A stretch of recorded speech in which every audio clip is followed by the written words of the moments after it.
From Washington, this is VOA News.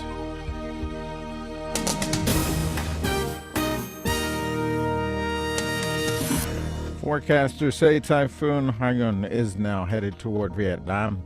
No new developments in discussions about Iran's nuclear program. I'm Vincent Bruce, reporting from Washington. The Philippine Red Cross is saying at least 1,200 people may have been killed by the super typhoon that plowed through the central Philippines Friday. The official death toll released by the Philippine government on Saturday is 138. Red Cross officials believe at least 1,000 people of the dead are on Leyte Island, with another 200 killed on nearby Samar Island. Philippine Interior Secretary Roxas describes the scene. The devastation is I don't have the words for it. It's really horrific. It's a great human tragedy. There's no power, there's no light. A United Nations Disaster Assessment Coordination team flying over found scenes of total devastation, with the area reachable only by helicopter. Recent reports now indicate the powerful typhoon is heading towards Vietnam after wreaking havoc in the Philippines. Weather forecasters say Typhoon Haiyan is in the South China Sea and is expected to hit Vietnam's coast late Sunday. Little, if any, updates in negotiations between European and Iranian foreign ministers and U.S. Secretary of State John Kerry in Geneva Saturday over the future of Iran's nuclear program and international sanctions designed to curb it. VOA's Al Pessin has a report. Officials have given few details of the negotiations, but French Foreign Minister Laurent Fabius broke the news blackout Saturday in an interview with France Inter Radio. Minister Fabius says the contact group wants Iran to delay activation of its new reactor at Arak, expected to come online next year.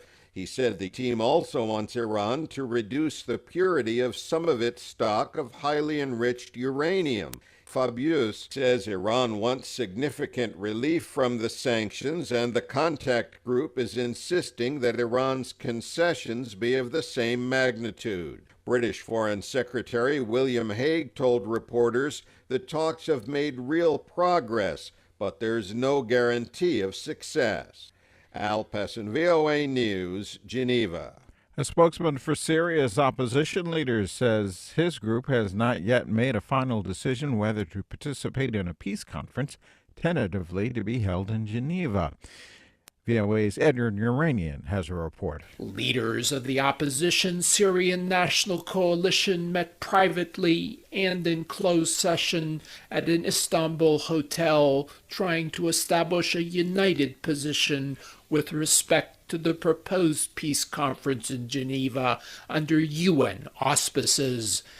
The attendance of both Iran and embattled Syrian President Bashar al-Assad have opposition leaders divided over whether to attend or not.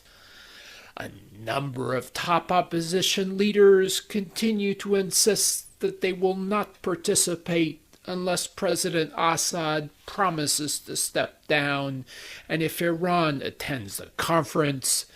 Mr. Assad has not only refused to offer to step down, but he insists that he will run for re-election in 2014. Edward Uranian for VOA News, Cairo. The United States has christened its next-generation aircraft carrier, the USS Gerald R. Ford. Rolf Bardschi, the project manager for Newport News, Virginia shipbuilding, where the ship was christened on Saturday, told VOA the ship's most prominent and new feature is its dependence on electromagnetic energy rather than steam to more gently and precisely launch and land aircraft on its flight deck. Former Maldives President Mohamed Nasheed won the most votes in Saturday's presidential election on the Indian Ocean Islands, but not enough to avoid a runoff. All sides agreed that a runoff would be held Sunday, but Abdullah Yameen, who finished second in Saturday's balloting, is now demanding a postponement. saying he needs more time to study voter lists. Further delays risk sending the country into a constitutional crisis because the next president is due to be inaugurated on Monday, November 11th.